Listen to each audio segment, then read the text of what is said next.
5-minute warning here. I think we'll be able to start in about 5 minutes. Thank you. I'm sorry again for the delay.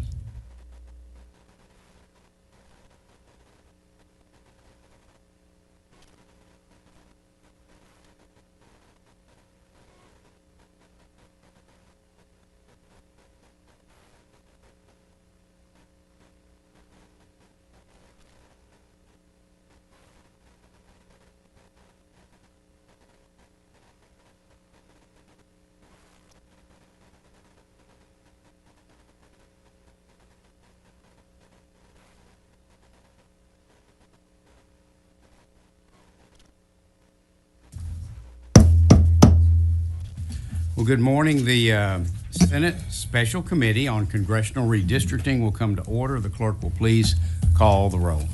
Senator King. Here. Senator Creighton. Here. Senator Alvarado. Senator Hinojosa. Present. Senator Hughes. Here. Senator Miles. Here. Senator Parker. Senator Paxton. Present. Senator Sparks. Eight. Sorry. Seven. That's right. There being 7 members present, a quorum has been established. The purpose of today's hearing is to lay out a bill and to hear public testimony on that bill. If you intend to provide verbal testimony or would like to register a position on the bill, please register at one of the kiosks located behind the committee hearing room. We're going to, because of the number of witnesses today, we're going to limit testimony to 2 minutes. But you're likely to be asked questions by some of the senators, and if you are, that time certainly doesn't count against you, and the senators can ask as many questions for as long a period as they wish. I'm going to close registration at we'll do it an hour after the committee hearing begins, so let's call it. We'll close registration at the kiosks at 10:15 this morning. Members, just so you'll know, registration was opened at 8 a.m. Today. To ensure that everyone will be heard in a timely manner, we will ask 4 witnesses to be seated at the witness table at a time. So I'll call your names, and I may let you know ahead of time that you'll be in the next panel if I can pull that off. Any member of the public may also submit written comments and attachments to the committee via the public input portal. If necessary, we will take a 5 to 10 minute break every few hours so that members can stretch their legs. And also just want to mention, if you see a member get up and walk out, please know that it's not an indication that they aren't interested in what's going on. We have to take a quick break on occasion too. And if they have to go back to the back room and grab a cup of coffee or for the restroom, the audio plays back there as well. So as well as the video, so they'll know everything that's going on when they step out. Members, I know that there's a number of you may have some comments today. I'm certainly available to answer any questions when we lay out the bill. I also will reserve some time. I'm hoping we can take the bill up for vote today, and if we can, I'll certainly reserve time at the end for you to make any closing remarks that you wish to make at that time. If we have no committee amendments on file for today's hearing, we also have some overflow room, and if we end up needing that, I'll announce where those are at. And with that, I'm going to pass the gavel to Vice Chair Creighton.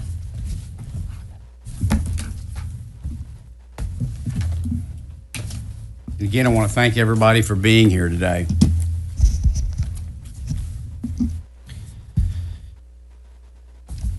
Okay, thank you, members. At this time, the chair lays out Senate Bill 4 and recognizes its author, Chairman King.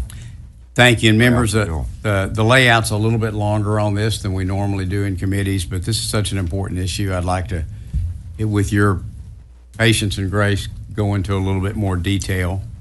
And I want to thank all the members of the committee who are in attendance today, and we're all taking time away from home and family and business and everything for the special session. The purpose of this layout is to provide an overview of the bill for the committee and for the public. And just a little context of the special session: on July 9th, Governor Abbott called this special session, which began on July 21st, 2025. The duration of the special session is 30 days. All the topics of the special session are set by the governor, not the legislature. One of the topics for this special session is congressional redistricting, and of course that's the subject matter that we have before us today. House Bill 4, HB 4, was introduced in the House on Wednesday, July 30th, and was passed out of the House Committee on August 2nd, 2025. Note that today we are considering the Senate bill, which is a companion, which was filed by me on Monday, August 4th. So the House bill and the Senate bill are identical at this stage. It is the chairman's prerogative to set a schedule for review of the bill under our Senate rules. My goal is to complete redistricting within this 30-day window offered by the current special session. Now, there's been a lot of activity on the House side, but we today are focused at our job at hand for the Senate, which is to address the bill before us. Now, I want to take a moment to discuss the public input we've had on redistricting. I want to take us back to 2021 because all of the data that we will be using and are using for this redistricting process is from the 2020 census data. So since 2021, the Senate has held 21 regional or public hearings, and the House itself has had many additional hearings. I think they actually had some in 2019, I think 14 regional hearings in 2019. Now, these hearings have given the legislature an opportunity to hear the public's concerns about the 2020 census data and about redistricting in general. This plan, as I said, is based on the 2020 census data. 4 Senate regional public hearings and 1 additional public hearing, specifically for invited testimony, have been held during this special session. And let me comment a minute on those regional hearings. We divided them up regionally. However, anyone was able to testify on any portion of the state at each hearing if they desired. But we had the South Texas and Central Texas hearing on July 25th, 2025. We had the North Texas hearing on July 26th, 2025. We had the East Texas hearing on July 28th, and the West Texas, which included the El Paso area, on July 29th. Over the course of these 4 public hearings, regional hearings, we heard from 205 individual witnesses. We had 205 people individually testify before this committee. And as we were utilizing virtual testimony and live streaming, we had approximately 3,852 clicks to the Senate live stream that were recorded. In other words, at over 3,850 times, people entered in to watch the hearings online. Testimony included invited witnesses, the names of which had been given to us by the Senate Democrat Caucus chair, and sitting members of Congress. Congressman Mark Vesey testified, as well as Congresswoman Lizzie Fletcher, Sylvia Garcia, and Congressman Al Green. We provided the opportunity for the public to provide testimony by remote means, as I mentioned, and sessions were held on Saturday and after hours. We were aware that some people might be prevented from participating due to a long drive, the long distance obviously from Austin if we had the hearings here, or by work or family obligations. And so we did this in this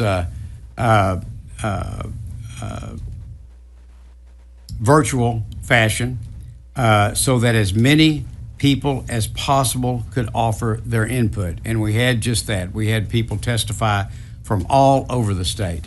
It was interesting how many people said, thank you for doing this. I'm down in the RGV today, or I'm some other place and I couldn't be there, or there's a House hearing that I wanted to attend and couldn't get to, or I went to the House hearing and wasn't able to testify, so I appreciate you all doing this today so I could do this without driving again to Austin. In addition, on August the 6th, the Senate held, this committee held a hearing for invited testimony, and we invited the following interested parties. Again, these were names that were given to us at our request by the Democrat caucus chair, and many of these testified during our teleconference hearings.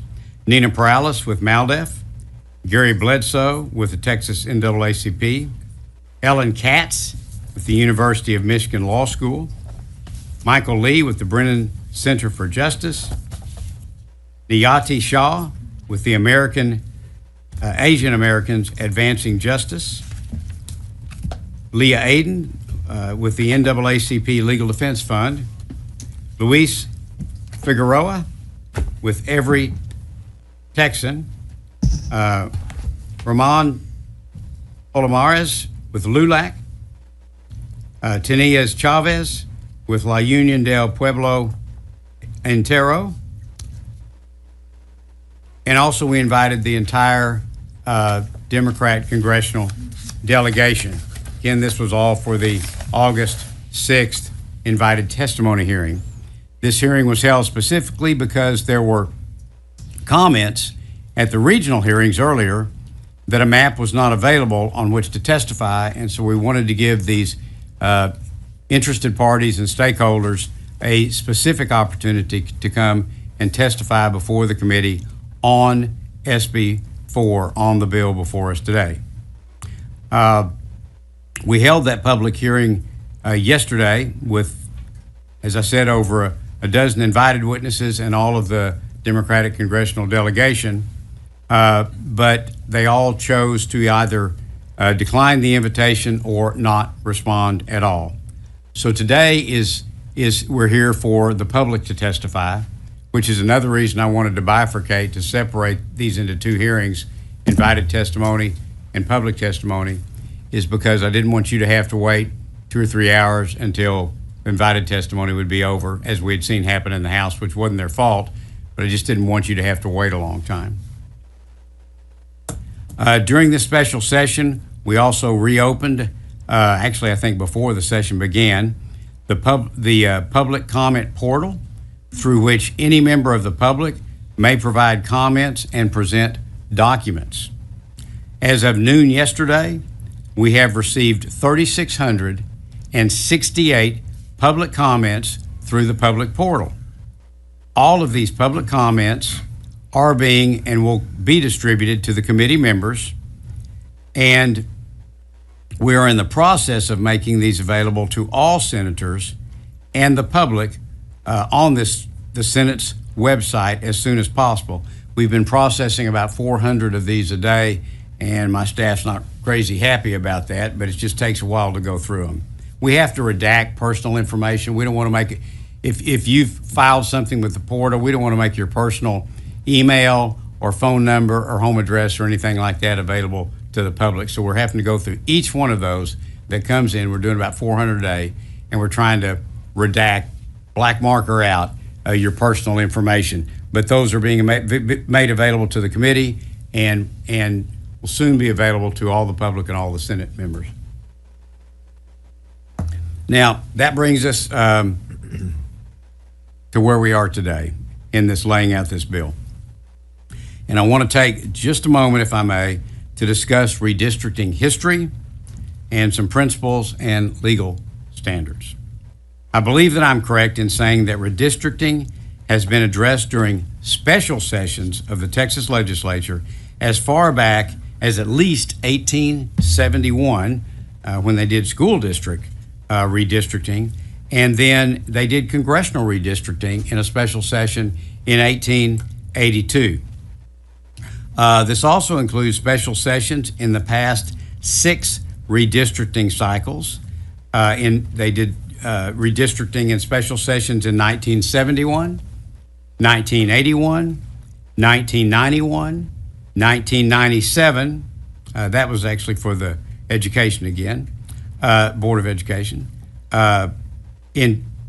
We did special session redistricting in 2003, 2011, 2013, and 2021. The 2021 was delayed because the census data did not come out until the Senate had adjourned in its regular 2021 session. So we had to come back and do redistricting in the special session. My point is, the legislature can choose and has chosen many times to redistrict during a special session. And we can frankly, lawfully, and by precedent, redistrict at any time the legislature so desires, including mid-decade, as we are today. And the states have very broad authority. All states have very broad authority. This is recognized by the courts under the U.S. Constitution and its election clause to choose when to do redistricting. Now, the U.S. Constitution requires that congressional districts be drawn with population as close to equal as possible to achieve the one person, one vote standard. We have some flexibility when we're doing House and Senate maps, but we do not with the congressional districts. This standard is from this one person, one vote standard, is from the Supreme Court's 1964 decisions in Westbury v. Sanders and Reynolds v. Sims. It's also grounded in the 14th Amendment and Article 1, Section 2 of the U.S. Constitution. So, for our purposes of this map that we're considering today, the ideal district size is 766,987 in population. SB 4, I will tell you, meets the one person, one vote standard. Now, please also note, for any of the senators on the committee or the other senators in the body, please also note that any amendments that would be presented in this committee or on the floor must meet this same population criteria as well as all other legal criteria. Every proposed amendment here or on the floor, the proponent must be able to demonstrate that their proposed amendment meets these legal requirements. So please be prepared to discuss that if you have I think it'll be floor amendment because we don't have any amendments filed for the hearing today. Now, a little bit about the legal basis for district design. The area of redistricting law is robust, to say the least. I've consulted with our legal counsel, and I am confident that SB 4 complies with the law in all regard. The House came to the same conclusion with HB 4, our companion. Therefore, starting with the position that our map is legal in all regard, I've tried to focus on 2 major issues.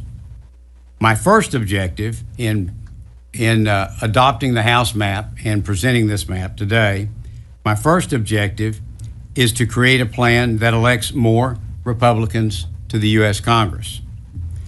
In contrast to the complications involved with race-based redistricting, political performance, in this case, my objective of electing more Republicans to the U.S. Congress, is a permissible basis for drawing electoral districts. This was recognized by the U.S. Supreme Court in Rucho v. Common Cause and in, I guess it's pronounced Vieth v. Jubileer. Those were 2019 and 2024 cases, respectively. My second objective, and the first was to elect more Republicans to the U.S. Congress. My second objective, and I'll admit I wasn't initially intending to focus on this, but we, during the public testimony, heard repeated comments from citizens that districts weren't compact, meaning that there were so many districts that were irregularly shaped, oddly shaped. Now, districts that are drawn to be compact tend to aid in representation because they avoid the risk of distant communities being united when they may not have everything in common. And I'll mention my Senate district. I have urban Fort Worth and Arlington, and then I also have rural counties, one with only 4,000. And the districts are different and the needs are different. So you want to try to make districts as compact as possible. It also allows it a lot more ease for the, in this case, the congressional members to travel across those districts. Now, I will say this is a particular difficulty in Texas because we are so large. We're not New Jersey. We're a state of 254 counties and 31 million people. And particularly when you get into West Texas, so many of those counties have only 5,000 or 10,000 in population. So when you're trying to put a district together that has 766,987 people in it, you tend to have to reach in often and grab population from an urban area, but then add a lot of rural counties to it, because that's simply the only way you can meet the one person, one vote requirements that we have in this very large county. It's not such an issue in the urban areas or in the areas closer to the urban areas because we can make those more compact. And what we heard from a lot of citizens is that there are a number of districts that could be more compact, but were not. And so that became a second objective in looking at this SB4. Now, I will tell you that SB4 accomplishes both objectives. Even a quick look at the plan, and we've put maps up, as you can see. We've got maps on easels at the back, both maps of the district, the current districts, the proposed districts under SB4, and then the regional areas. And there's also copies of maps available for the public in the back of the room. But this map accomplishes both the objectives. Even a quick look at the plan shows it is more compact in many ways, and we'll look at a couple of those in a minute. And it has better political performance, from my perspective, than the enacted plan, the current district map. Let's talk about the impact a little bit of this proposed map. Let's go through some of the high-level changes. SB4 redraws 37 of 38 congressional districts. But let me say most districts are changed in only very minor, even non-substantive ways. The most significant changes, the most significant changes affect 5 districts, and those districts will now lean Republican in political performance. That would be CD9 in Houston, CD28 in the RGV, the Rio Grande Valley, CD32 in Dallas, CD34 coastal area in South Texas, and CD35, which is primarily the San Antonio area. Now, by drawing race blind, which is what I did, I have not looked at nor considered racial data in drawing this map. By drawing race blind, SB4's districts are substantially more compact with more reasonable geographic configurations that provide a better basis for representation. I'd like to show you a couple examples. Let's start with, and again, if you picked up a map at the back, those of you in the audience, or just looking at the large ones in the back, but members, and with regard to District 32, and you can't see this very well from here, I know, but if you look at District 32, it has, yeah, right, good, sorry. If you look at District 32 as it's drawn today, it covers it's over 2 counties, but it's very disjointed, and I know this area very well. It's very disjointed in the communities it reaches into and the roads it follows, and comes all the way here through South Dallas, up through Central, goes way up into Denton, then it curves down in odd structures and comes here. And the way it is done under this map, it is very compact and combines counties in a very, really, I think, appropriate way. Another example is District 35. This is probably the best example. It's one people often point to and pointed to often in testimony when they spoke of districts that were not compact. This district begins way down in Bexar County, and you can see it has some population down here. It gets very, very thin, exceptionally thin, as it traverses through Guadalupe and Comal counties, up through Hayes, along Caldwell, and then all the way up into Travis, and then takes unique turns and bends in Travis. In the proposed map, SB4, you can see that that CD 35 is now very compact, very clearly structured, and pulls together communities of similar interest with Karnes, Wilson, Bexar, and Guadalupe counties. So it is much, much more compact, and I'll tell you that the existing district is, I would suggest, one of the most oddly drawn districts in the country today.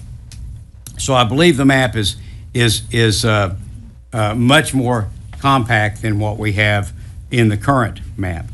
Now, and again, as I mentioned, my understanding is that these 5 districts, 9, 28, 32, 34, and 35, should perform on a partisan basis now for the Republican Party.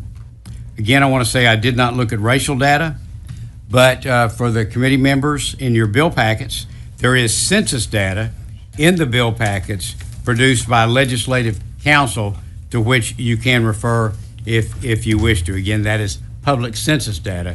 It is not racial data.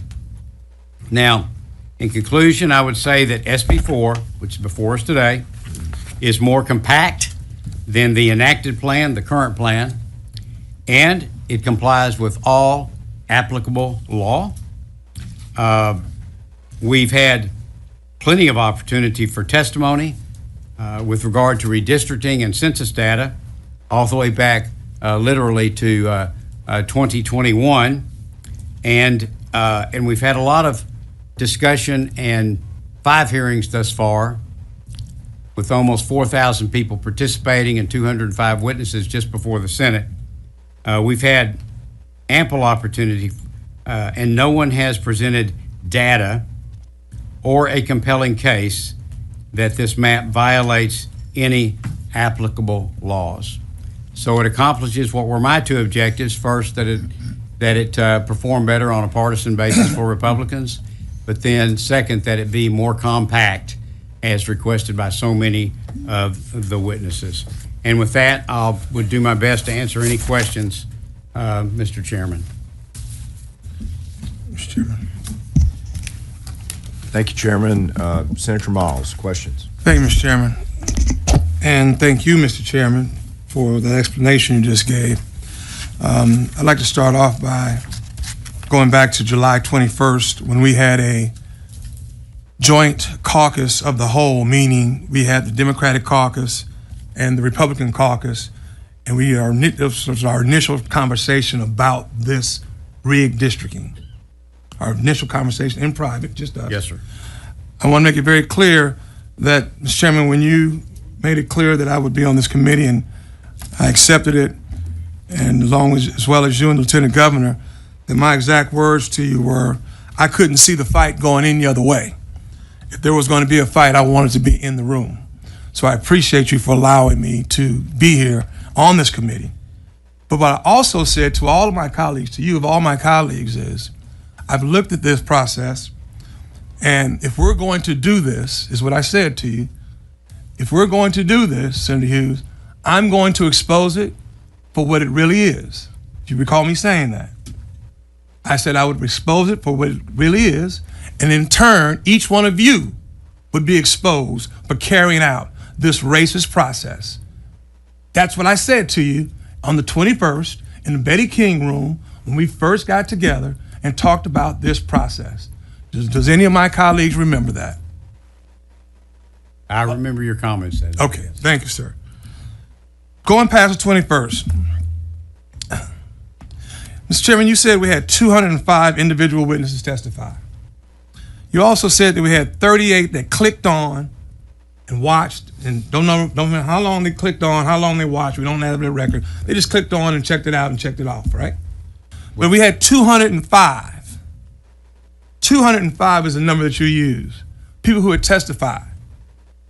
Now, citizens, I want you to know, and colleagues, I want you to know, for something as important as redistricting the entire state of Texas, I would believe that there are more than 205 people that would like to have some input. So if that is a point of success that you're speaking of there, sir, I would beg to differ, respectfully. Second, I'm glad and I appreciate, and I'm sure all the citizens of Texas appreciate you telling the truth, being honest. When you looked at that map, you said it was your intention to pick up 5 more Republican seats. Thank you for being honest on that, sir. We appreciate that. But that was correct me if I'm wrong, that was the direct instructions from the DOJ letter from Washington, D.C. that was ordered by Trump. That's exactly what it said. They wanted to pick up 5 more. Isn't that correct? Same thing said in the letter. The same thing you're admitting to is the same instructions they had in the letter from the DOJ. Is that correct? DOJ. Would you agree? Answer? Yes, sir. I would disagree. First off, I had nothing to do with the DOJ letter. I've had no communications with the DOJ.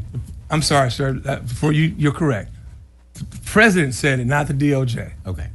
I've had no communications with the president or the White House. But yes, you're correct. My objective was when I look at the policies and the harm done to the nation through those policies in the 4 previous years, everything from a 30 trillion plus deficit to what we saw at the border, to the Venezuelan gangs, to the fentanyl crisis, problems with Russia and China, on and on and on, that it compels me to try to help make sure that we have a Republican Congress going forward. So those are the direct orders. You would agree with me then that those are the direct orders from Donald J. Trump through the DOJ that came to our governor, that came to our lieutenant governor, that came to our attorney general, that came to you as the chairman of this committee, correct? I've had no instructions. And you followed it? I've had no instructions. You've had no instructions, but that's what was, we've gone through this once before, Senator King, Chairman King. We agree that was the order from the president? So I carried the congressional redistricting bill in 2003, and my objective then was to create more Republican seats, which we did, and that was my objective when I was asked if I would chair this committee this time. But I've received no directions from anybody in the... Well, the letter's out there, and we'll leave it at that, and you didn't receive any direct from the president. But you are admitting that one of your objectives was to increase the congressional districts by 5 Republicans. That was and is my chief objective. Was and is.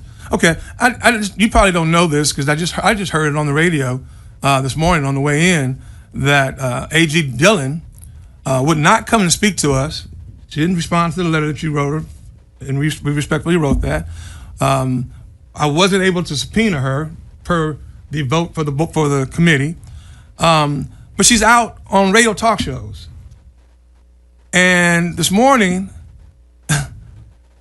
she said that the reason that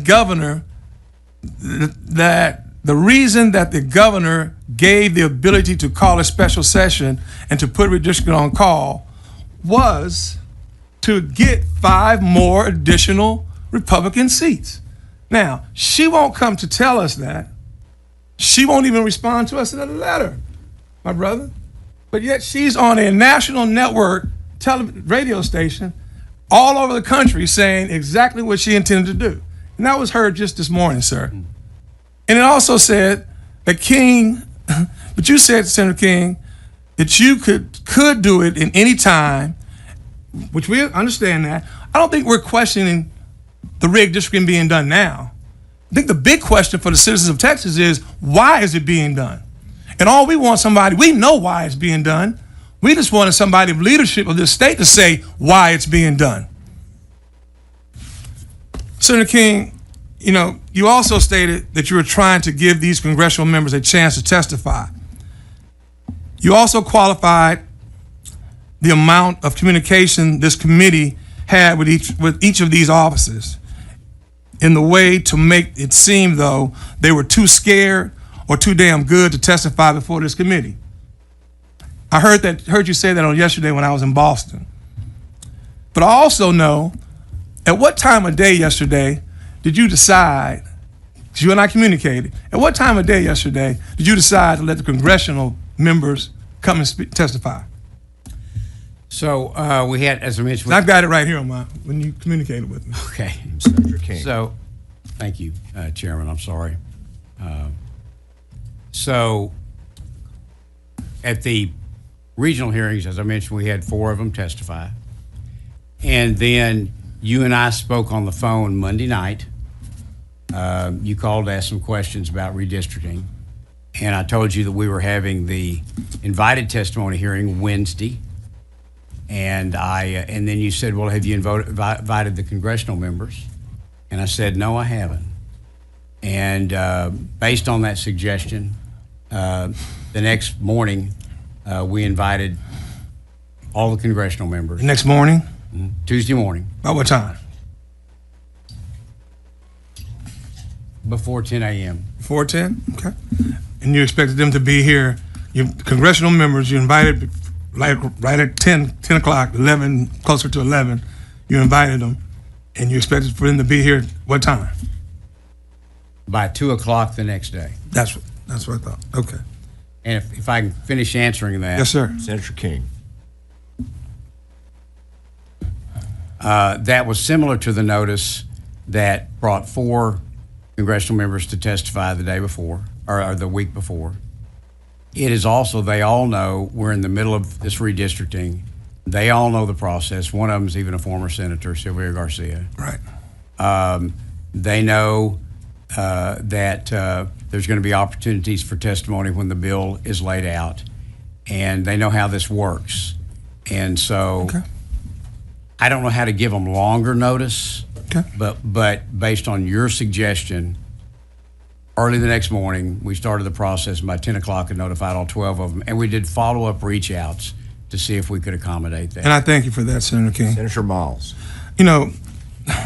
Although they may have not have been here on yesterday, Senator King, you know that they did testify on House maps, on the House map, which is the same map that you filed. You understand that, right? Yes. Last Friday at the House redistricting, rigged districting committee hearing, a large number of Texas congressional Democrats took their time to be here in person and testify against this map. I can specifically point to the following congresspeople: Greg Kazar, Jasmine Crockett, Lloyd Doggett, Sylvia Garcia, Al Green, and Mark Vesey were all here to testify on that same map. They testified to the constitutional issues of the VRA issues on this map. They told the committee that this was going to hurt the American people at large and their community specifically. They embodied the most American of virtues: defiance in the face of oppression, They spoke up and they spoke out on that same map that you filed, SB4. This is the same map that was filed in the House. There are no differences except for one has an S and one has an H. If they choose not to accept the invitation to appear yesterday, that does not take away from their outcry they have made regarding this map. They still feel the same way, Mr. Chairman. We as a committee need to be honest with ourselves. No matter what is done today or tomorrow regarding this map, this is all just a political theater at its finest. And we've been playing it very good in this redistricting. Political theater. Yes, Mr. Chairman, I'm a little angered by the actions of this committee and its pretext. Let us stop pretending that this is about the will of the people. It clearly has been a demonstration of action of this committee and its leadership in the state that we really don't care. Not we, y'all really don't care. Hundreds and hundreds of people have testified before the map came out and after the map came out. And it's done nothing to change the minds and directions of the leadership of this state, Mr. Chairman, members. Nothing. Hundreds of people have testified. When we began this hearing, Mr. Chairman, it was stated that your intention was to wait for a map to come over from the House, correct? But when it made clear that this map would not pass the House representatives because of lack of quorum of members, Senate Bill 4 was referred. Now go think about that.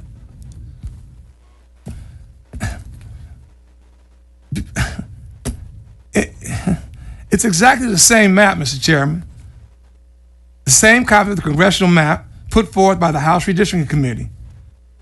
It is an exact map that breaks apart our minority communities and dilutes black and brown voting power, Mr. Chairman.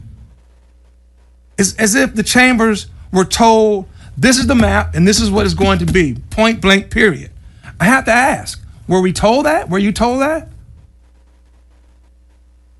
And I'm sorry, could you restate that question? I would have to ask that somebody must have told you all that this is going to be the map, point blank, period.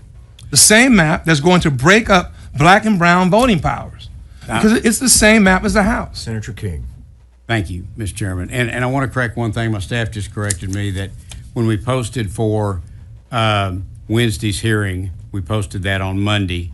And as soon as we did, my staff emailed the staff of every senator on this committee and asked them to be sure and invite anyone they wanted to come to the invited testimony hearing and to just let us know. So actually, we'd asked the Senate members to let us know of anyone they wanted to attend, congressional or otherwise, on Monday. So anyone they wanted, huh? That's what you stated. Anyone they wanted? Yes, anyone that they wanted, anyone that you wanted or any other member wanted to testify. Understood. Let us know and to go ahead and invite them. But the question at hand. The question at hand. So I think I'm correct in saying that anytime I've been asked about this, up until the time I decided to go ahead and file the bill, I had said that I was not sure if I would be drafting a bill or if I would wait on the House. As I watched along, as you did, the House hearings, as I learned about this map, no one ever handed me a stick drive with a map on it. No one emailed me anything and said, file this. Nobody did anything like that at all, from inside this building or outside this building. But I made the decision to adopt, as it were, HB 4 because I saw that it complied with the law and that it, from a partisan perspective, performed well, and that it was more compact than in some regards than the existing map. And so I decided to file the companion bill. I did talk with the House author about that. So yes, but this bill is adopted from the House. I didn't adopt it because it's the House's bill. I adopted it because it achieved those objectives that I mentioned of improving compactness and most importantly, performing better from a partisan perspective. So a simple yes answer to the question, yes or no, is you were not told that this was going to be the map that we gave Texas? No, I've never been told that. Okay, thank you. No. Mr. Chairman. That was, I just want to clarify the I question. believe excuse me, Mr. Chairman, I'm sorry, I'm jumping in, but I believe I had Senator King. full freedom to file any bill, any map. Yeah. So as I asked you on the floor many times, along with our other colleagues, so it's just coincidental that they just happen to be the same map? Mr. Chairman. Senator King. No, it's not coincidental at all. I studied the House map, watched some of the hearings, had asked our legal counsel to review the House map to determine if they agreed that it was legal in all respects, and decided it was a good map, better for Texas, better for the nation, and that's why I decided to go ahead and file it. Well, thank God. Senator Miles. Thank you, Mr. Chairman. Thank God that in this particular special session for rig districting, you know, it's not going to pass the House. It's going to be dead on arrival.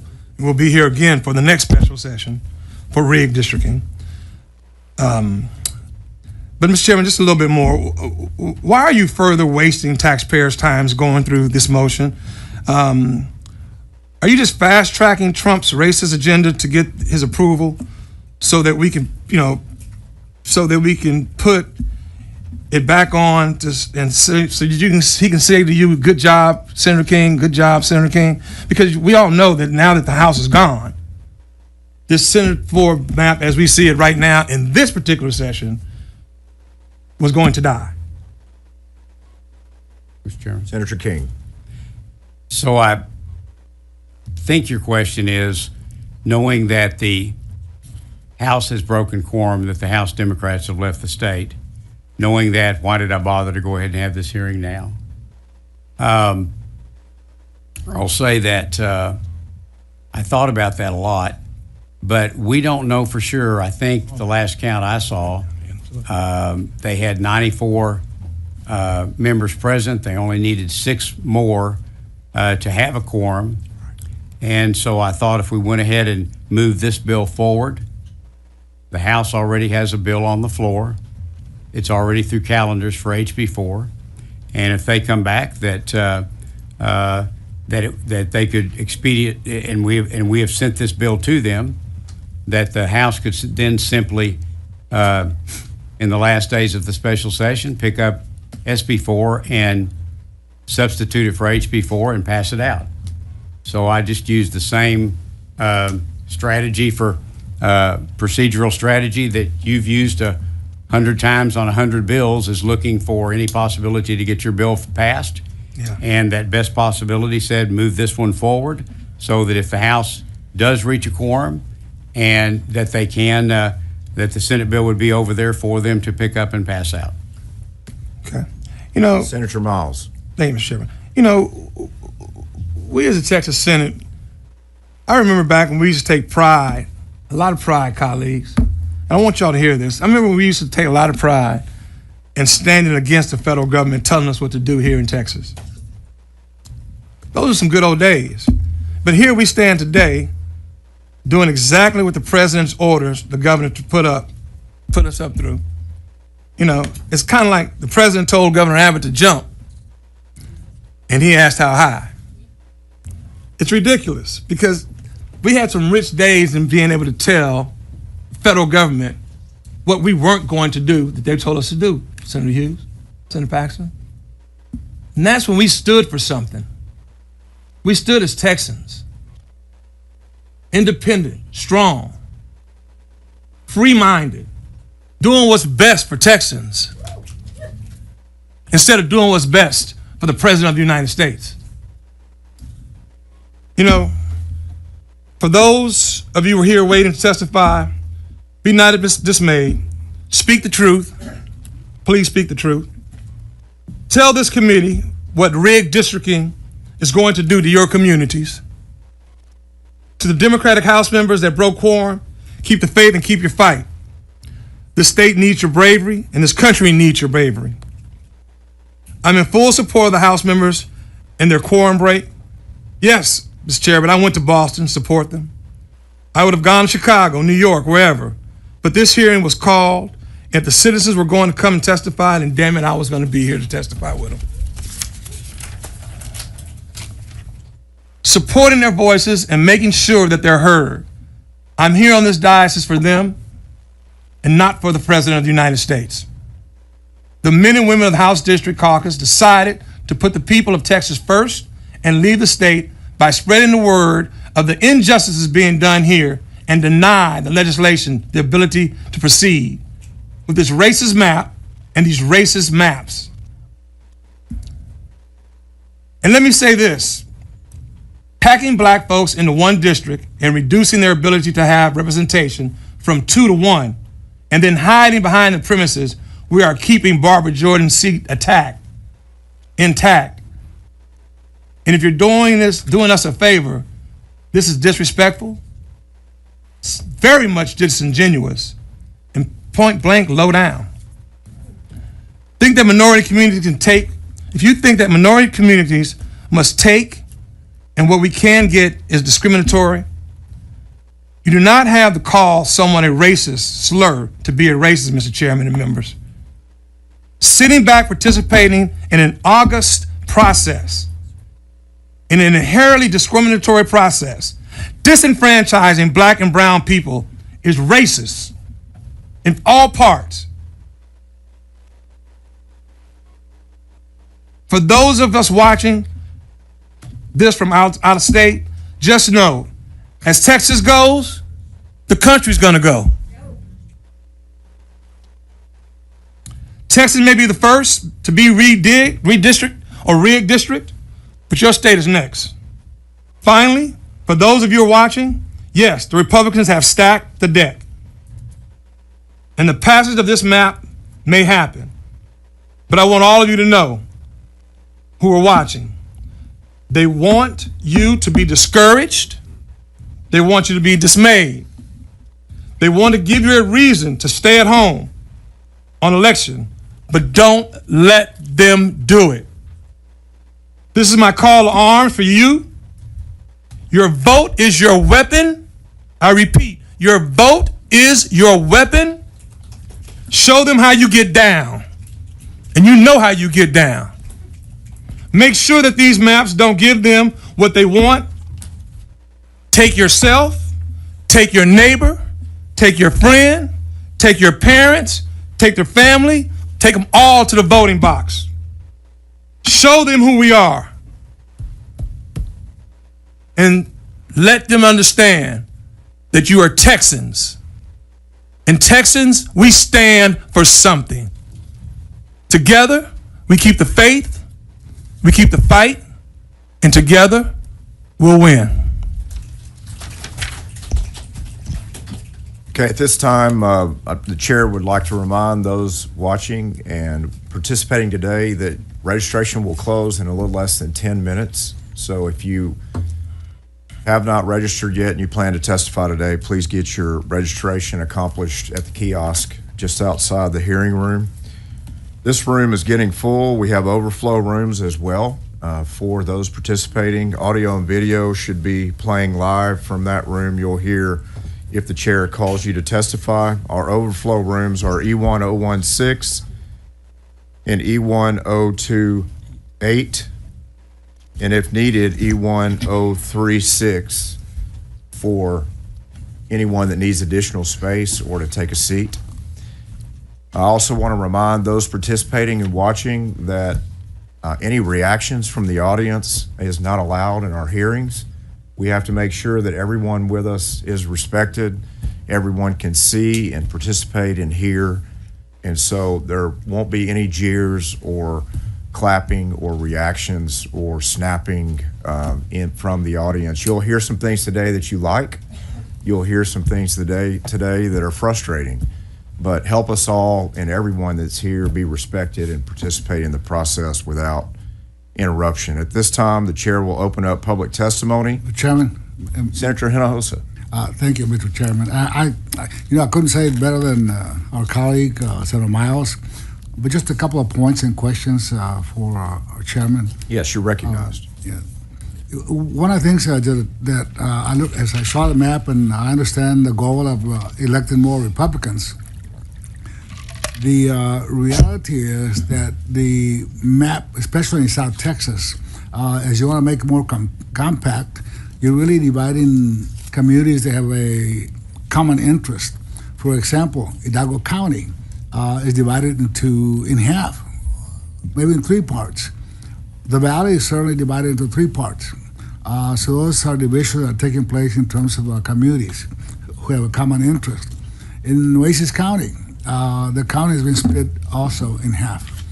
So that's dividing our communities of interest. And I also know that you didn't look at any racial data, but I don't think that really matters. What matters is the result of that, and the result of that is discrimination against minorities, people of color. And the other comment I will make is, I know you went and pointed out about President Biden's administration, inflation, and what have you. I don't think that's useful for discussion here. I think we ought to just stay focused on the map that's before us, Senate Bill 4, and not get into all these other side issues that maybe we agree or disagree what President Biden did or didn't do, or what President Trump is doing or not doing. It would just stay focused on the map. Thank you, Mr. Chairman. The chair would ask the clerk to show Senator Parker as being present, and Senator Hughes, you're recognized. Thank you, Mr. Chairman, and I thank each member. I thank each witness. We look forward to hearing from everyone, regardless of your position. And so, Chairman King, you talked about the motivation behind the bill, and redistricting is, I don't think, surely no one would dispute that redistricting is a partisan process. Always has been, always will be. We are a republic, a democratic republic, and there are votes and there's majorities, and those decisions are made. But let me ask you, Mr. King, Chairman King, you mentioned that there's a national discussion going on about this. Let me just ask you a couple of questions. Have you heard remarks by the governor of California and the governor of Illinois and the governor of New York criticizing this process and accusing us of being partisan and improper in what we're doing? Have you heard those comments? Yes, a number of times. I have too. Did you know that the state of Illinois currently sends 17 members of the U.S. House? So of those U.S. House members, 17 of those are in Illinois. Now, you probably know that the current numbers show us that 56% of the vote in Illinois is going to Democrats, 56%. Did you know that of those 17 congressional districts in Illinois, 14 are electing Democrats? So that means though the vote is 56%, 82% of the seats are going to Democrats. Are you familiar with that? I wasn't until a couple of weeks ago when all this started popping up, and I've seen a number of reports on different states, and it's that their districts are drawn in an exceptionally or severe partisan manner.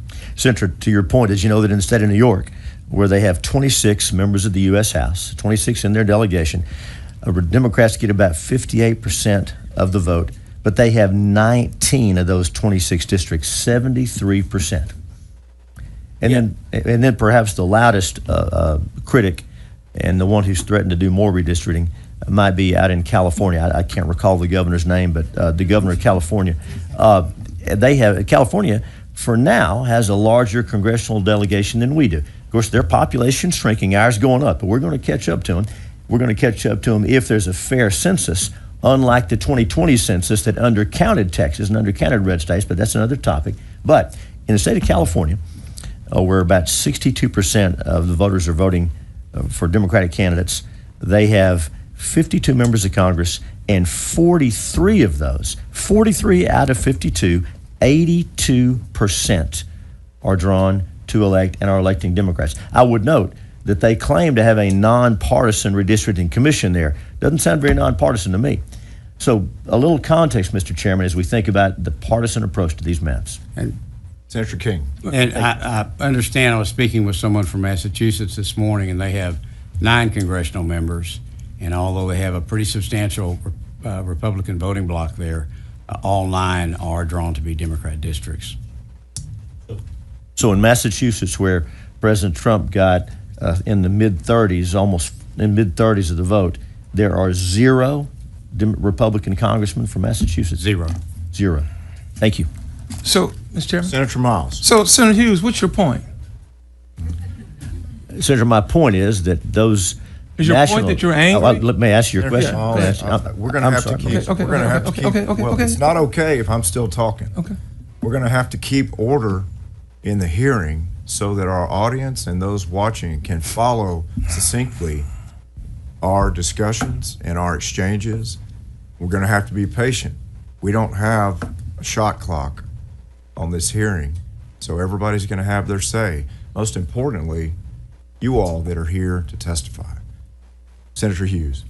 No, thank you, Mr. Chairman. And Senator Miles, thank you for your question. A lot of our discussion has been about the partisan nature of redistricting and how those lines are reflected. And there's been a lot of national criticism amplified by people in Texas from other states and other state leaders criticizing this process for being partisan and suggesting that they do it in a nonpartisan way. Yet, Senator Miles, the results of their nonpartisan process yield hyper-partisan results, much more than Texas has today, much more than Texas would have even if even at the end of this process. I think that context from a partisan standpoint is important. That's my point. I hope I don't seem mad. I'm not mad. Senator Miles. So, are you saying it's okay for Texas to do because other states are doing it, but they're doing it in reverse? I'm saying, Senator Hughes. Mr. Chairman, I'm saying that the national voices that are criticizing this process and are being repeated around the state here need a little context. There's something that's important. You know, I find Senator Miles. it very interesting that you're now saying it's okay for Texas to do it because other states are doing it, but they're doing it in reverse. And I've been in this building for 20 years now, and we've always stood tall as Texans. We've never compared ourselves to any other state in this country. We've never risen because the federal government told us to rise. Damn it, this is Texas. Okay, we're Texans. I really don't give a shit what goes on in the other community, in the other state. I just care about Texas. And the last time I checked, you represented community in Texas, like I'd have. Mr. Chairman? Senator Hughes. Senator Miles, thank you. If national voices, if leaders in other states whose voices are dutifully magnified by many in the national media, if they're going to criticize Texas and hypocritically, in the height of hypocrisy, criticize us for what we're doing, a little context is more. The Senator, that's not directed at you. As you know, I didn't have anything to say about your remarks. Right. That's about the national debate that we all find ourselves in. But when did we as Texans, Senator, we respond. We respond. when did, who's on, Go ahead, Mr. Miles. when did we start responding and succumbing to criticism and peer pressure?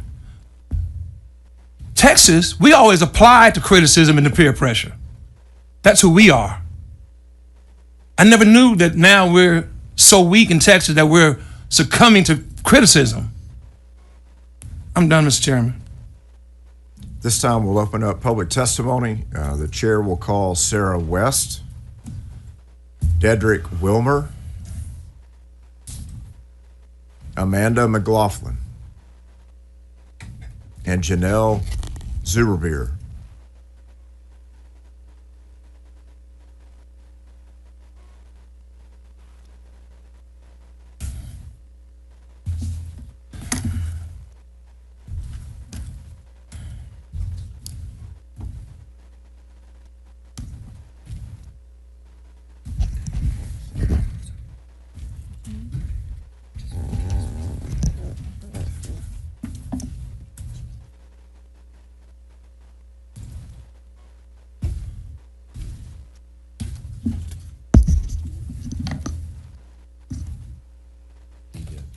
Is Janelle Zuberbeer here with us today?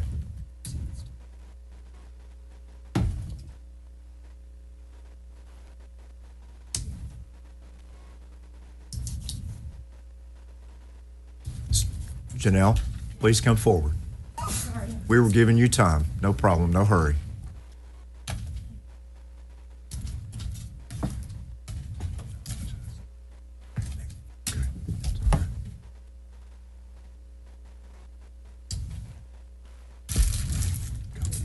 Ms. West, you may begin.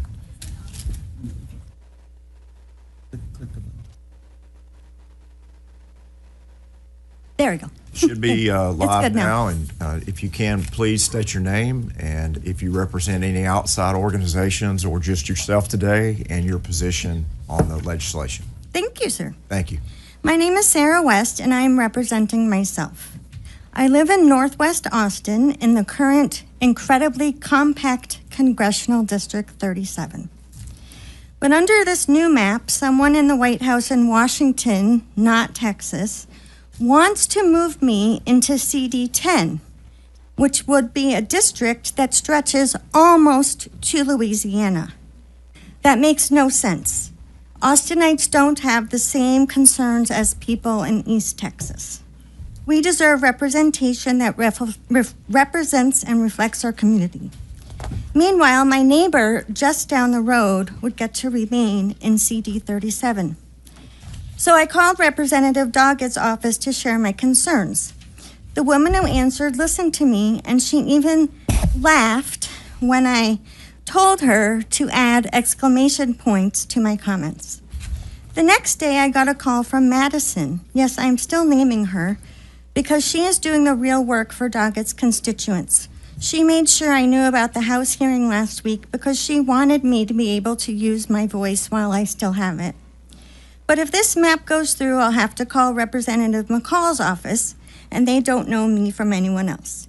My voice will be lost in a district stretched far and wide by design. Last week, I submitted my testimony online, I watched hearings, and I testified here at the Capitol. Over and over again, you were told no by Texans from across the state.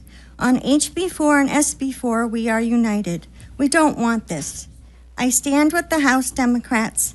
They are doing the will of Texans because they understand changing the rules in the middle of the decade is cheating. If you care about the Texans you are elected to represent, you'll vote no. Divorce yourself from the demands of the White House. They want 5 additional friendly seats in the House of Representatives to escape oversight. Ms. West, we'll have to stop there. Thank you Okay. very much for your testimony. Thank you. Please. Go ahead, you may begin. I'm Amanda McLaughlin. I'm speaking for myself. I've addressed many legislative hearings, and I've always tried to show respect, even when I didn't agree. I will continue to show respect, and in fairness, I have gotten respect from like Senator Hughes and a lot of people, but I have also lost respect from many legislators. When did a legislator become about serving a destructive president and serving your own needs above that of your constituents? Everyone knows that this is to get the president 5 more seats. The cost for this is high. This cost is a cold heart that tries to silence many black and brown people and anyone that doesn't agree with the policy of fear, hate, and division. You will try to silence us, but you don't understand the depth of our resolve. I consider the representatives that broke quorum heroes, and I support them. They are trying to defend the democracy you are so determined to destroy. Even if you win this redistricting, you will lose eventually. You can only suppress people so long. People like myself are tired of being bullied and have decided to confront the bullies. No matter how much you try to scare us and beat us down. I'm a transgender woman. I'm tired of hearing about my friends moving out of Texas because they are afraid.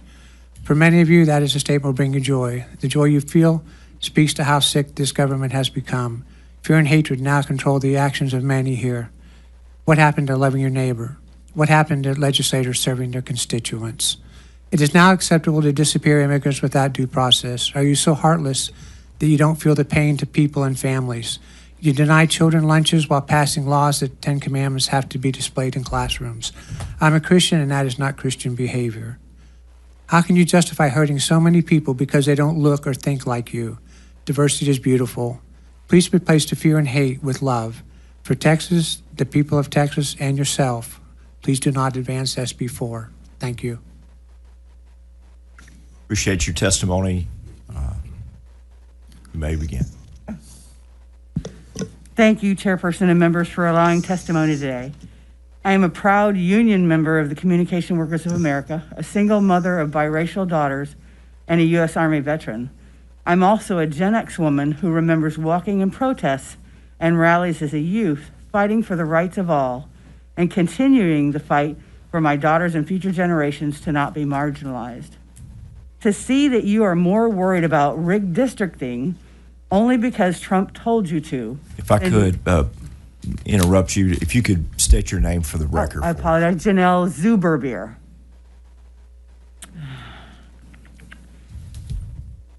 To see that you are more worried about rigged districting only because Trump told you to than you are about the things we have been through recently.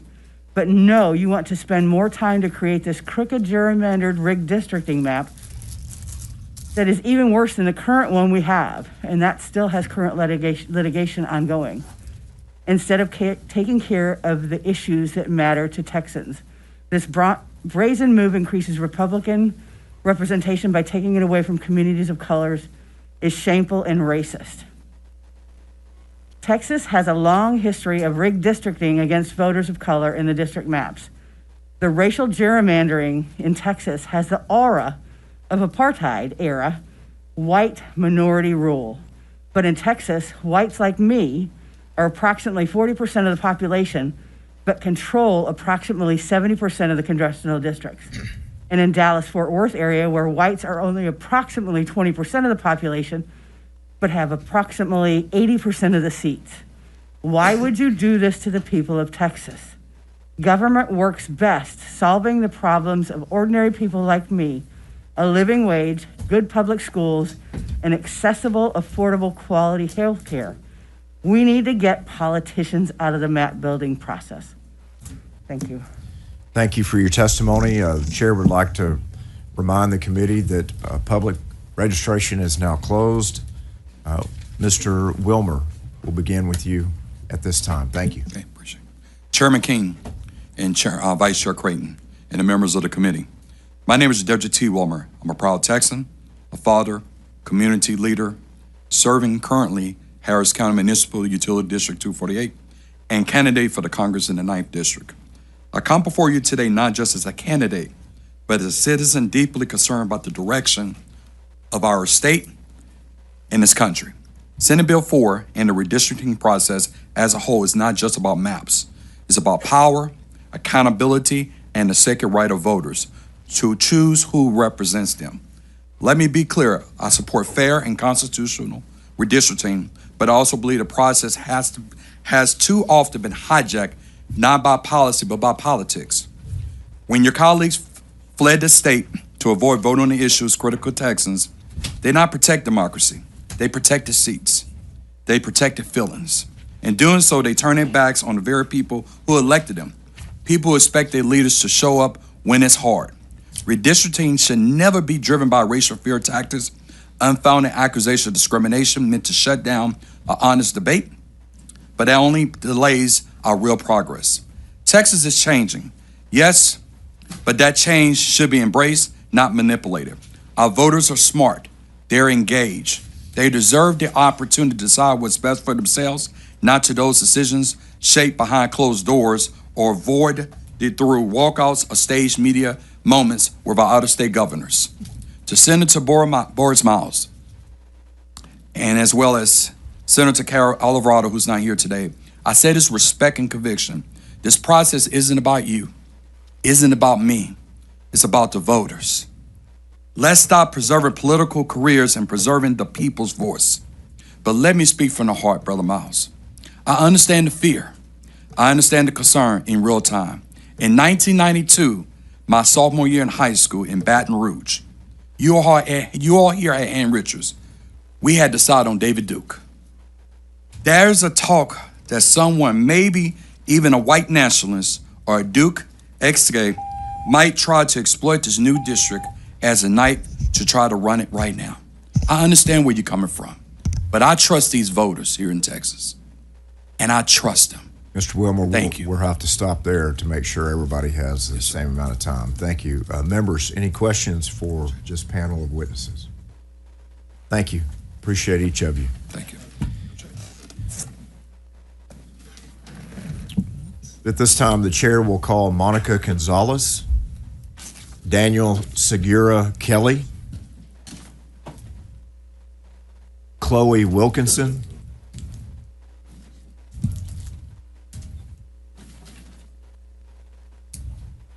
and Machia Money. And I probably did not pronounce that first name correctly. If you could help the committee when you approach with the pronunciation.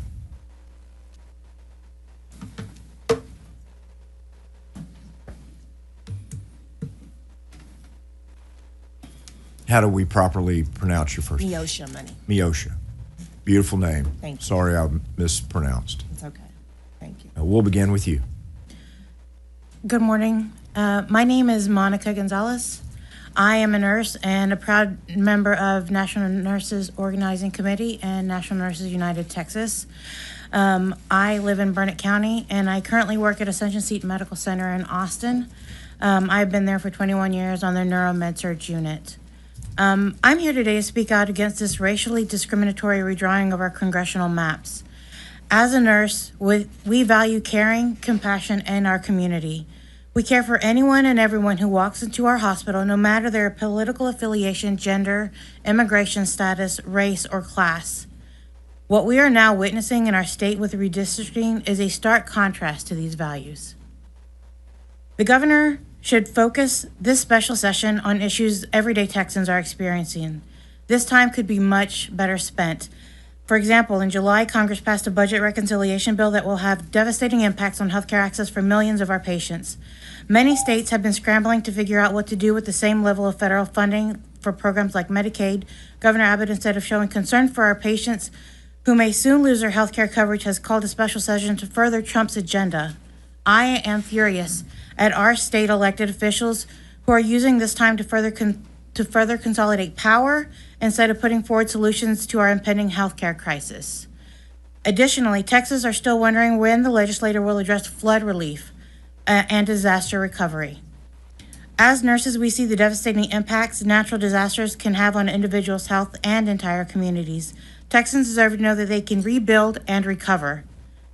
This is about taking power away from everyday Texans and preserving power for the wealthy. This is a direct attack on democracy and the political power of working people. Nurses are sick and tired of watching elected leaders prioritize their donors and their agendas over the needs of Texans. Greg Abbott is letting Trump take over Texas with this redistricting scheme, and they're trying to suppress the votes of Black and brown folks across our state to further diminish our voice and power. Thank you so much. Go ahead. Hello, my name is Chloe Wilkinson. I am the Secretary of Texas Young Democrats.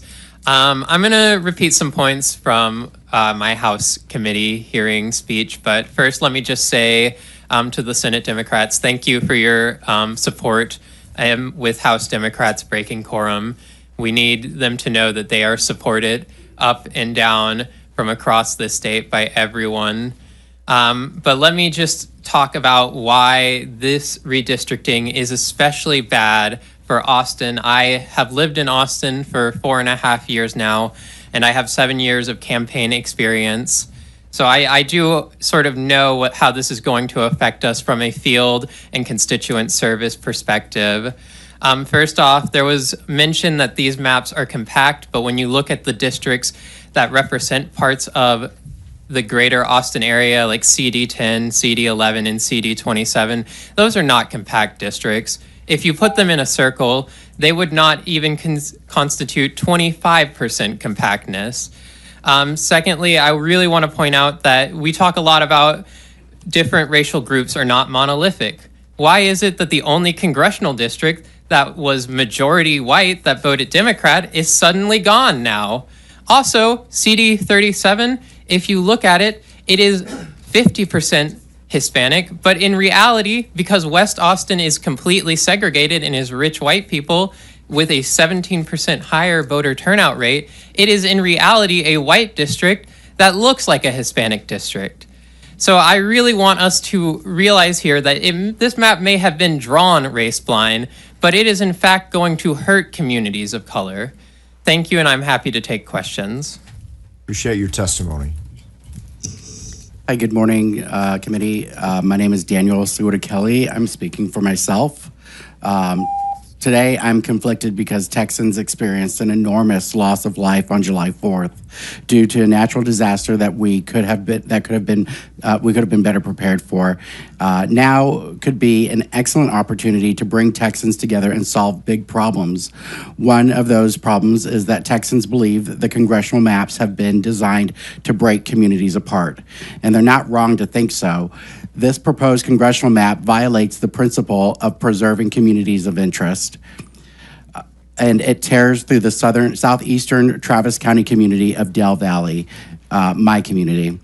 Texans don't believe that our congressional maps fairly represent our communities, and Texas Republicans are now acknowledging that there is a problem with our maps. So we agree, Texans agree, we can be using this time to pass legislation that many Texans want, legislation that would establish an independent redistricting committee. Instead, we're here fighting MAGA Republicans from establishing a one-party state. Many who have spoken have tried to appeal to the rationality of their Republican colleagues. I need to direct my words to Senate Democrats. My uncle was the general superintendent of the Church of the Nazarene. In the Church of the Nazarene, the general superintendent is essentially one of the 6 popes. Another uncle was president of the Nazarene Bible College. I share this to establish my credibility as a former Christian nationalist.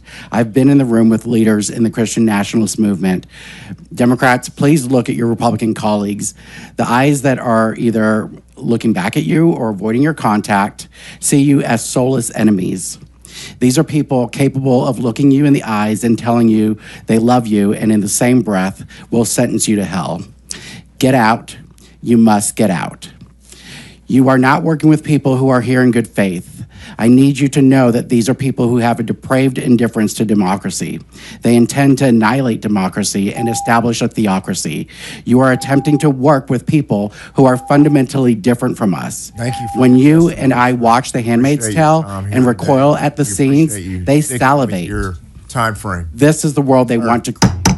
Sir, we have to stick with our allocated time frame or it's disrespectful to the other witnesses. Thank you. Yes, please, go ahead. Appreciate you being here. Thank you.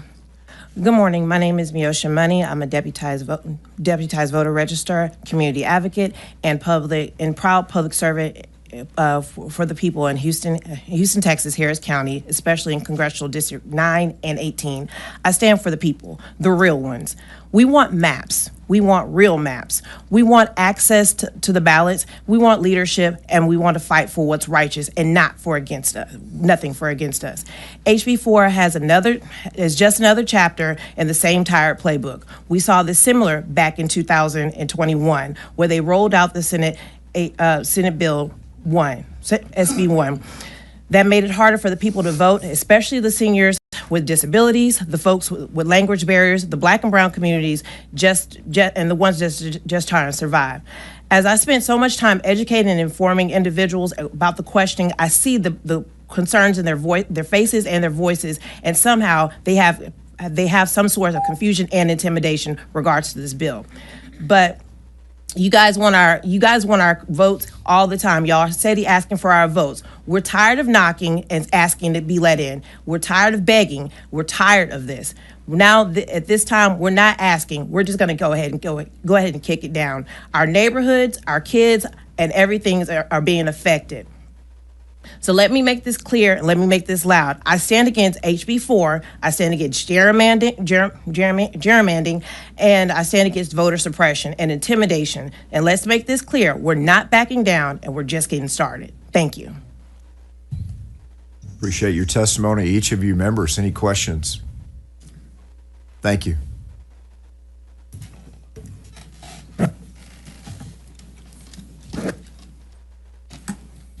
The chair will now call Nicholas Little, Veronica Warms, Emily French, and Anthony Gutierrez.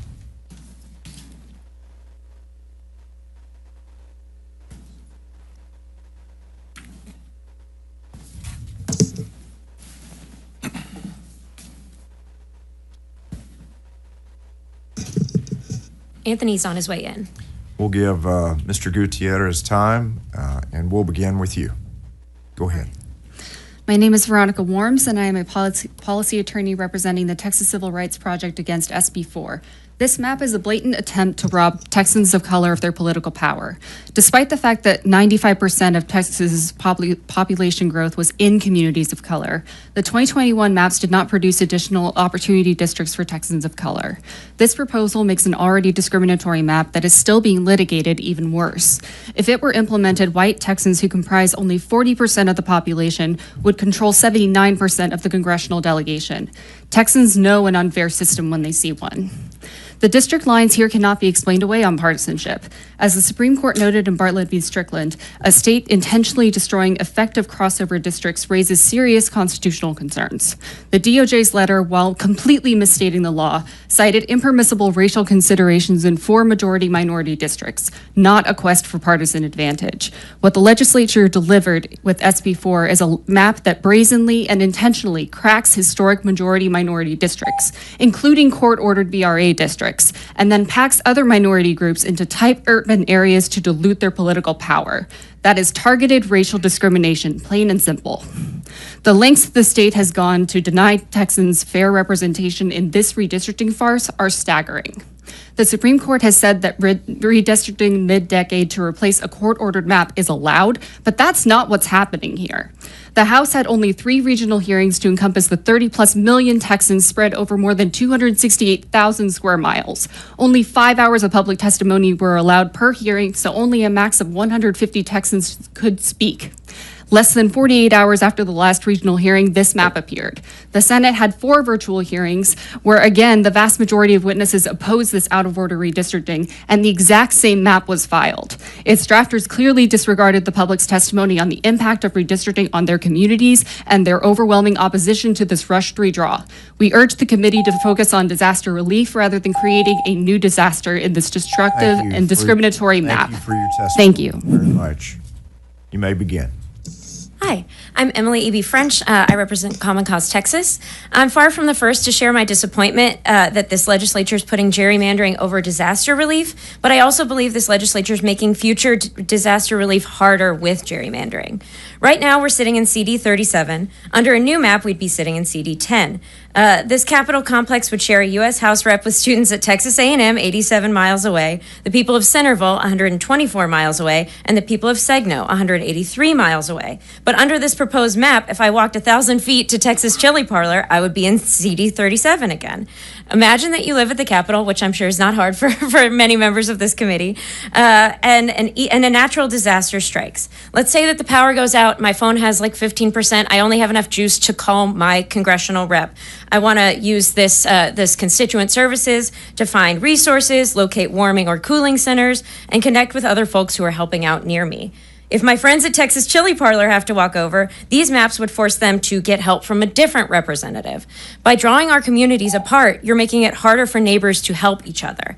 If my cousins in Pflugerville need help, these maps would force them to call a different third representative in CD 11, who would also represent our uncle 65 miles away in Llano, the people of San Angelo 180 miles away, and Midland 283 miles away.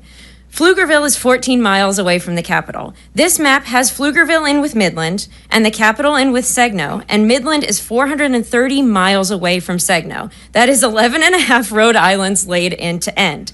I believe the chair and I have different definitions of the word compact. I'm a lifelong Texan. I was born in Houston, where hurricanes constantly happen. I was raised in Tornado Alley. I now live amongst freezes and floods in central Texas. When natural disaster strikes, I lean on my neighbors and they lean on me. This map makes it harder for Texans to help each other. Please do not pass it. Thank you. Mr. Little. Good morning. First, giving my regards to the chair. Vice Chair, my state senator, Senator Boris Miles over here. It's a privilege and a pleasure to be here. I'm here, I represent the Houston branch NAACP. I am also a Navy combat veteran, graduate of the United States Naval Academy, class of 2008, and I'm a Texan. And I'm here because I'm here advocating and speaking on behalf of the constituents and the people of Houston who feel like they are voiceless or feel as if, if they're not at their table, that they're on the menu. And I think it's imperative that we take notice to realize that the constituents, the people, are the people that we're supposed to be listening to, not the federal government. Otherwise, we have no state sovereignty.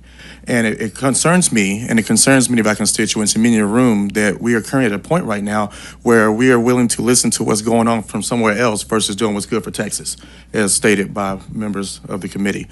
So I'm just hoping that today and going forward, that everyone here and everyone that's not in the chamber that are able to vote on this will make the right decision and do it based on the conscience of Texas and not on the conscience of anyone that considers themselves practically a king or anyone who is seemingly undermining our democracy. That is not why I served my country for 10 years. That's not why many people in our community fight to be elected to office, to just bow down to any type of tyrannical force at any person's will. We are here all as Texans, but more importantly, we are Americans. And that's what makes our country great. That's what makes our state great, is being able to realize and understand that this is who we are. So I just want to ask that everyone here just really take in consideration all the testimonies being given, all the testimony that will be given, and just please keep in mind that as Texas, we've always stood strong, and it is imperative that we maintain that stability, and we maintain that to represent that across the country as well. Thank you.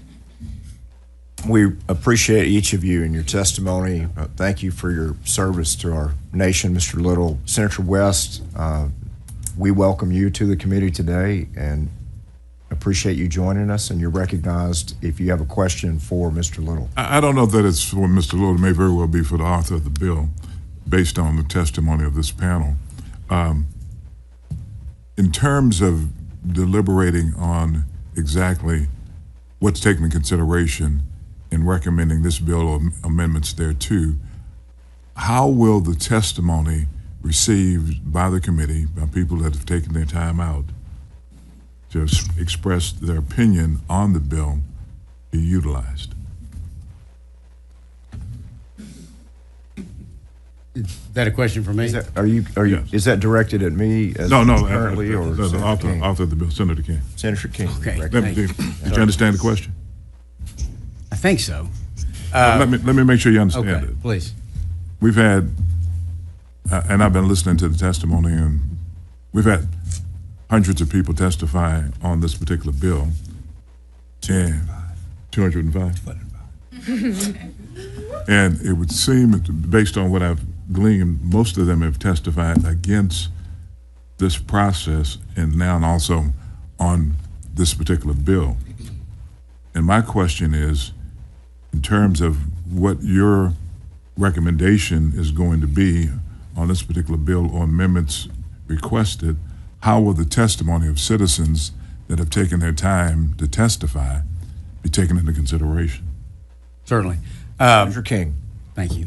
And as to amendments, we'll just look at each amendment independently, and those decisions will ultimately be made by I guess it'd be floor amendments, and they'll be made by the 31 or 30 now senators on the floor. They'll make that decision in a vote on each amendment.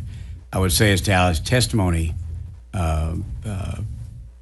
taken into account, I think each senator represents their roughly 1 million people in their district, but they also represent the state as a whole. And I think each senator will. In all due respect, that's not the question I asked about the other senators. Well, Senator West, let him complete his thought, because he may end up at that destination. You may end up, okay, all right. Yeah. I think I'm getting there. But I was just going to say each of us will take into account all the information put before us, our personal analysis of the bill, what we believe that our district wants, I think, and the testimony that was provided both in the Senate and probably in the House too. I watched some of the House hearings, and contacts that we're getting from constituent calls and emails and letters, and I think I would expect we would all take all of that into account in making our decision on how to vote on any amendment or on the bill itself. Okay, Senator West. Thank you very much, Mr. Chairman. I was referring to you, not everybody else. I mean, as the author of the bill, you are going to have to make a determination as to what bill actually comes to the floor for consideration. And normally what we do in this process that I've been involved in for a long time now is that we listen to the testimony, and based on the testimony, we take the bill, end up having a substitute and things of that nature based on the testimony that we hear. And so I guess the question I'm asking is not as it relates to other senators, but more specifically as to you as the author of the bill. Are you going to take into consideration that hundreds of people that have testified showed up at these particular hearings in deciding what bill and or substitute that you will bring to the floor? And if so, how will you do that? Senator King. Well, my intent is, as chair, to bring the bill up at the conclusion of testimony today for a vote before the committee, and to recommend that the committee favorably report the bill to the Senate. And then if it passes out of the committee, and if it's brought to the floor, then it would be my intent to recommend to the floor that we support the bill. Okay, so the testimony that you've heard over these few weeks has been loud and clear that this process is not favored by Texans, correct? And the testimony that I've heard so far today is that this map is not favored by Texans. You will not take that into consideration in terms of making a recommendation to the committee and or to the Senate. Is that correct? Senator King. So much of the testimony that I've heard, and I've taken it all into consideration, one of the things that pushed me toward this particular map, a great deal of the testimony has been that the existing map is not as compact as it could be. And I believe this map takes strong steps in that direction. We discussed earlier before you got here specifically with regard to districts 32 and 35 are very good examples of that. So I believe it reflects the testimony that we've seen in that regard.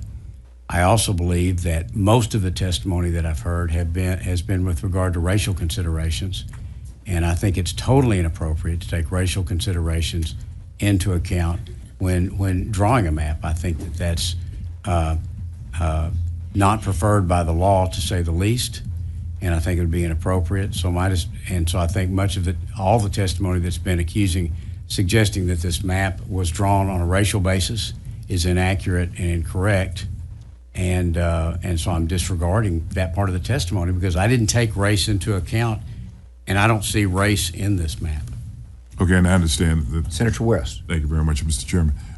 At all due respect, when you begin to look at the map itself and take into consideration not just the map, but the whole process, 2021, we had a map that the Attorney General in the state of Texas is defending in federal court right now.